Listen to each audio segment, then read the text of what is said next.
કેન્દ્રમાં સહભાગીદારો તો કોણ સહભાગી થાય છે? તો કે આ બધા બહેનો બોલ્યા જ છે તે રીતે પંચાયત વિભાગમાંથી મંત્રીઓ, સરપંચશ્રીઓ અને અનેક સભ્યો, જેવી રીતે આ લોકો ગ્રામ્યમાં છે તો એ લોકોને સરપંચ મંત્રી એ લોકો લાવવું પડે. સિટીવાળાને અમારે નગરપાલિકામાંથી કાઉન્સિલર મદદરૂપ થઈ શકે. કારણ કે આપણે જો આંગણવાડી કેન્દ્રનું કોઈ સમરકામ છે, કામગીરી કરાવવાની હોય તો આપણે સરપંચ અથવા મંત્રીને કહીએ અને આપણે આંગણવાડીની કામગીરી પૂર્ણ કરાવી શકીએ. તે જગ્યાએ અમારે સિટીમાં કેન્દ્ર હોય અને કાઉન્સિલરનું હોય. હમણાં જ અમારે આંગણવાડીની જગ્યા બતાવવાની હતી સરકારમાંથી કે ભાઈ જગ્યા બતાવો તો અમારે કોને મળવાનું? તો કે કાઉન્સિલર દ્વારા અમને જગ્યા ફાળવવામાં આવે તો એ આપણે મદદરૂપ થઈ શકે. પછી દરેક વિસ્તારનો સમાજ, તો કે બધા અલગ અલગ વિસ્તારમાંથી આવતા હોય તો ત્યાંના સમાજના લોકો હોય, એમાં વડીલો, મહિલાઓ અને આગેવાનો, જે લોકો એમાં આપણે ઘણા સહભાગી રૂપે આપણે આંગણવાડી કેન્દ્રમાં આપણે તિથિ ભોજનનું આવે તો એ લોકો આપી જ જાય તો એ આપણે સહભાગી રૂપ બને. આંગણવાડીમાં કોઈ આપણે વસ્તુ ન હોય તો એ લોકો આપણને એ વસ્તુ દઈ જાય તો એ આપણે સહભાગી રૂપે આપણે મદદરૂપ જે બને તેને આપણે સહભાગીમાં લઈ શકીએ. આરોગ્ય વિભાગ છે માહિતીની રીતે તો એ કામગીરી કરે છે, પણ નર્સને એમપીડબ્લ્યુ અને આશા અને ડોક્ટર જે વિલેજ કમિટી ગામમાં હાલતી હોય ને તો તેના દ્વારા એ લોકોને ગ્રાન્ટ આવતી હોય. એ ગ્રાન્ટમાંથી નાના બાળકોને કોઈ ગ્લાસ છે, ડીશ છે, એવી સ્ટીલની વસ્તુ, માટલું છે, એવી આપણે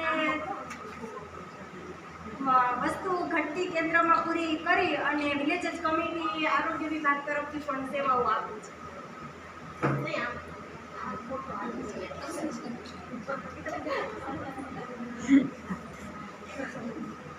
શિક્ષણ વિભાગમાં શિક્ષકો પણ આપણને મદદ કરે છે. જો આપણે શાળા પ્રવેશ હોય ત્યારે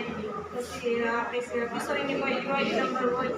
અપર આઈડી નંબર લેવા હોય તો આપણે શિક્ષકો આપણને ઉપયોગ થાય છે. અને કોઈ પણ માહિતી હોય શિક્ષકો પાસે જાય તો એ આપણે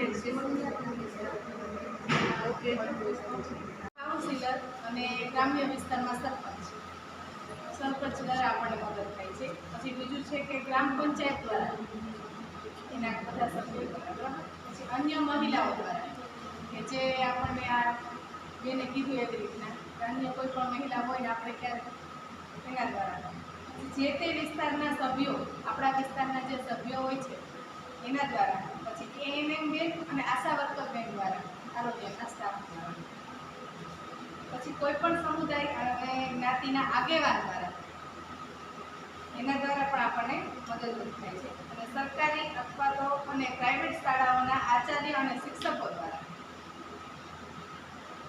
અને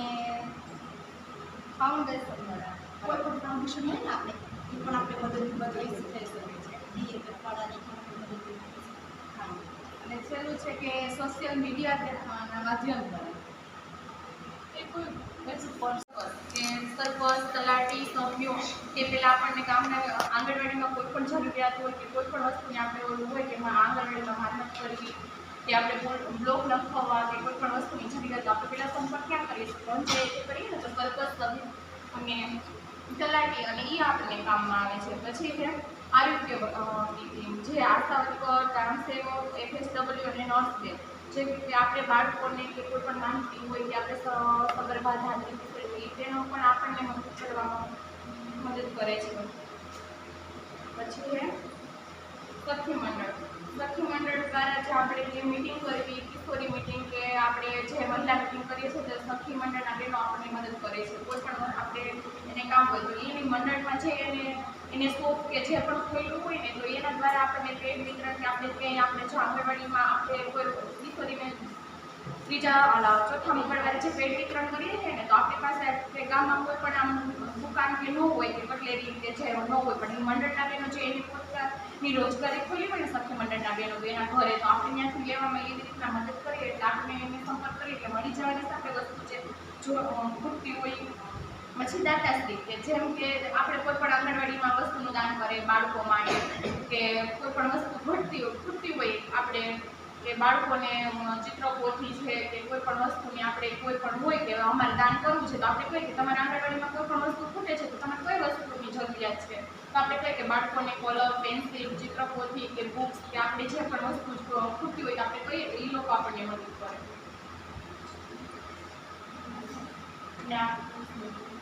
RPSK ટીમ એટલે કે જે આપણે વજન ઉંચાઈ કરાવવા આરોગ્યમાંથી આવે એક સાહેબને એક બેનનું બરાબર એ જ્યારે આપણે કુપોષિત નીકળે વજન કરવાની ઉંચાઈ કરવા આવે ત્યારે બાળક કુપોષિત કે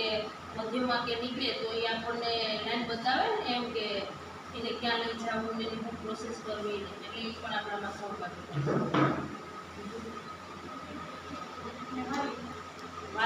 વાલીઓ છે એ આપણને કેવી રીતના મદદ કરે તો કે જો હમણાં મારે આગળ છે ને ઓલા ગયા વર્ષે ઉનાળામાં એક જ પંખો હતો એટલે બાળકોને ગરમી બહુ થતી હતી બરાબર છે બધા વાલી કહે કે તમે બીજું બેન પંખાની કઈ વ્યવસ્થા કરો ને બીજી તો ગવર્મેન્ટ અમને પંખો આપતી નથી તો બધા વાલીઓએ મળી 200 રૂપિયા કરીને મને નવું પંખું લઈ દીધું એટલે એ પણ આપણામાં સહભાગી હવે સિટીમાં જોઈએ તો સોસાયટીના ગ્રુપ મેમ્બરો હોય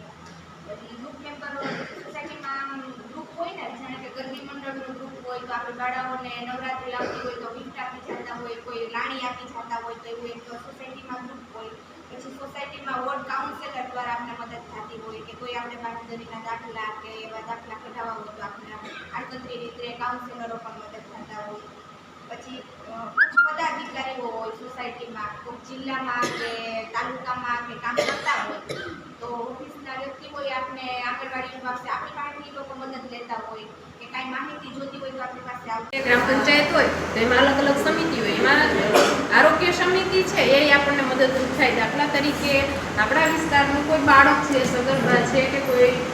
એવી મોટી મોટી બેન હોય કે એમને કંઈ મેજર પ્રોબ્લેમ ટૂંકમાં શારીરિક તકલીફ હોય અને એને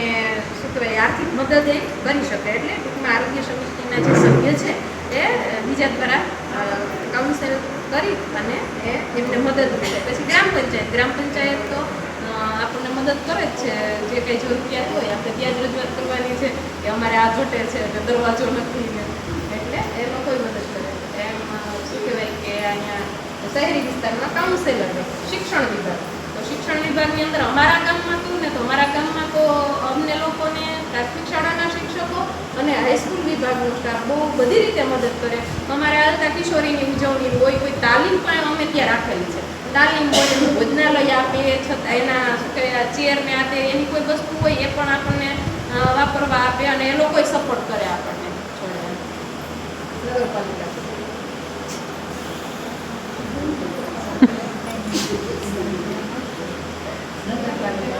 ગ્રામ પંચાયતની જેમ નગરપાલિકા સમાજના આગેવાન સમાજના જે આગેવાન હોય આપણે એને કહીએ તો આપણે સેન્ટરની સૂચના જોતી હોય એ આપણે મદદ કરે NGO નથી પેલા લઈને આવતા કે ગૃહ ઉદ્યોગ ચાલુ કરવો છે બહેનોને તો એ લોકો સબસિડી વાળી યોજનાઓ લઈને આવે સમજાવે આપણે બહેનોને એકઠા કરીએ આપણા કેન્દ્રએ